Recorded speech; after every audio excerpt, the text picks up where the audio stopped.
You are listening to Practical and Woo by Mindset and Manifest. My name is Eden, and I invite you to embark on a journey with me to explore the practical and spiritual edges of the unknown for the purpose of allowing you to embody and empower yourself uniquely as you are and to intentionally create and live a life of freedom and fulfillment. Each week, I am going to discuss topics such as energetics, reality creation, manifestation, astrology, tarot, and more to help empower you to live beyond perceived limitations and to practically design your life so it feels like absolute magic every step of the way. Let's dive in. Well, hello, brilliant soul. Today I have a story episode in mind for you. And before I begin, I want to ask, have you ever noticed how life can look the same even after you feel you have changed? Or perhaps you feel something should have changed by now. Instead, you see around you what appears to be the same environment, circumstances, and patterns repeating over and over again. You decide you're no longer available for chaos, and somehow chaos is still finding your address. You commit to self trust, and the very next week, doubt knocks on your door wearing a familiar face. You regulate your nervous system, do the breath work, journal, choose differently, and yet the external scene appears to replay with eerie precision. And a quiet voice inside you whispers, "See, nothing's different. You're the same, and this is the same life." It's as if something's hell bent on convincing you that you can't create your own reality, when that's simply not the case. With these thoughts in mind, let's dive into today's descriptive story episode.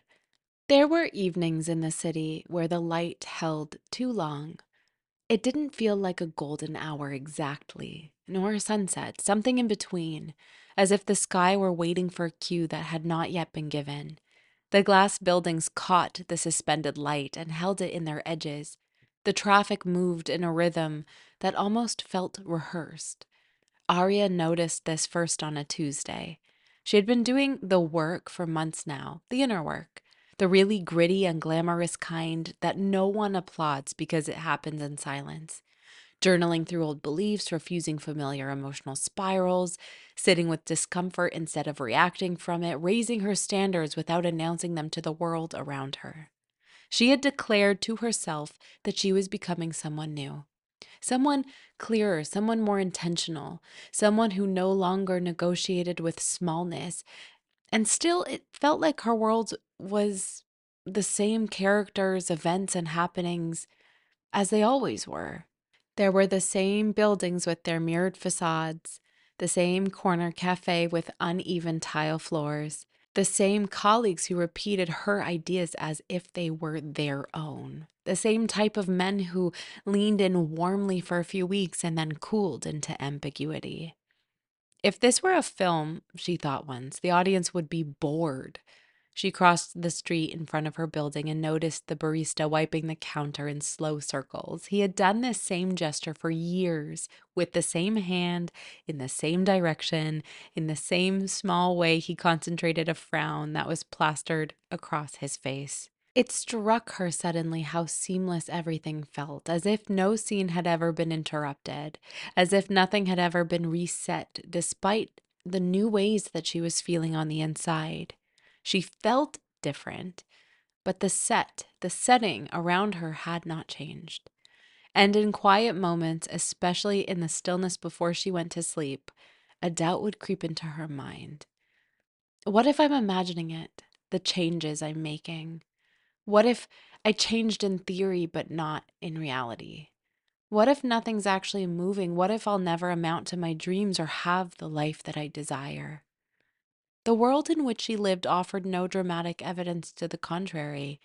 The same promotion she hoped for was still under review. The same financial plateau remained for her. It was almost eerie, this feeling of repetition.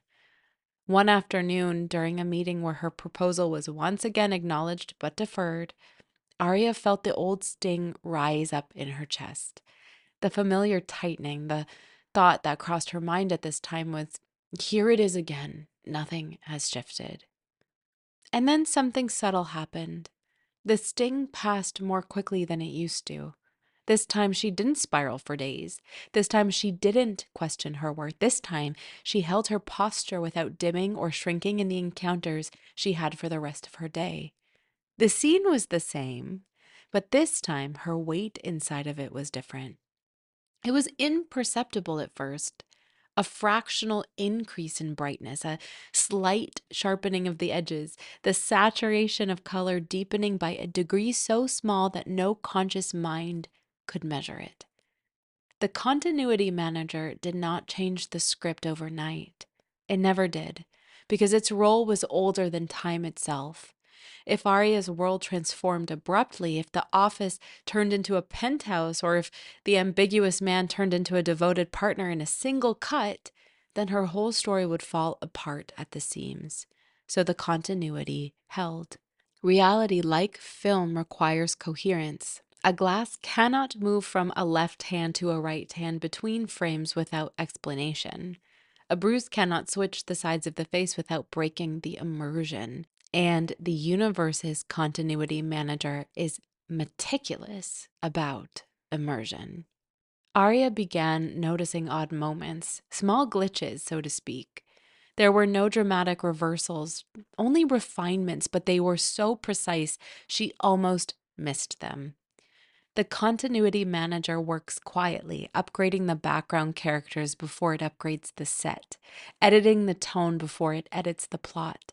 It increases brightness before it shifts location. Weeks passed, and while the city still looked practically the same, it somehow felt clearer. Colors seemed slightly richer. The air felt less dense. Aria's apartment, unchanged in layout, felt more spacious. One evening, Aria stood at her window and watched headlights move in steady lines below.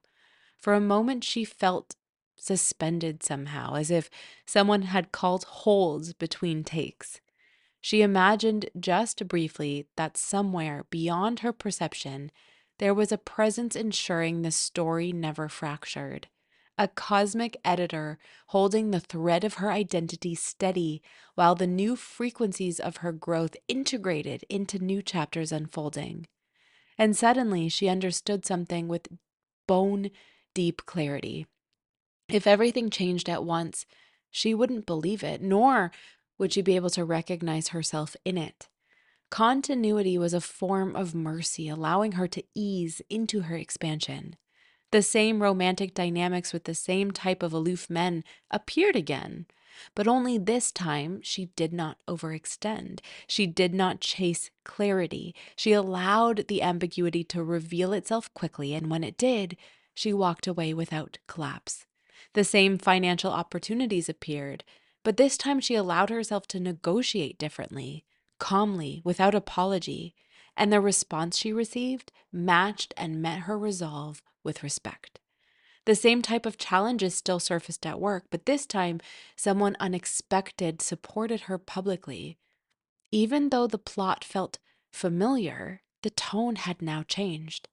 And then, one morning, she woke up and realized her world was different. It dawned on Aria that reality does not mirror inner growth with immediacy, but instead matches frequency gradually, adjusting scene by scene so the hero doesn't feel discombobulated by their own elevation. The continuity manager had not been keeping her stuck. It had been pacing her expansion, holding the thread, and ensuring that when the chapter turned, it felt inevitable rather than jarring. That evening, Aria walked the same street she had walked for years. The same barista wiped the counter, but now he smiled to her. The same skyline held its geometry, but also gleamed and glistened. The same office tower penetrated the sky, but Aria entered it with a steadier gait, knowing something fundamental had shifted beneath the surface. The set was intact, but she was not the same woman standing inside it, and that was the point. Growth does not always announce itself with a new location. Sometimes it arrives as increased luminosity in the same frame. Sometimes it edits your posture before your circumstances change. Sometimes the old architecture is held long enough for you to feel a new sense of gravity. And Aria no longer searched for a spectacle to be the proof that her reality was shifting. As she stood beneath the familiar skyline, now radiant in a way she couldn't quite explain, she understood that the universe had been matching and meeting her all along, with an exquisite, merciful pacing. A similar scene, a brighter self, and a chapter turning so smoothly she almost doesn't hear the cut. One day soon, the scene would no longer be similar, and she will feel like she belongs. Until next time.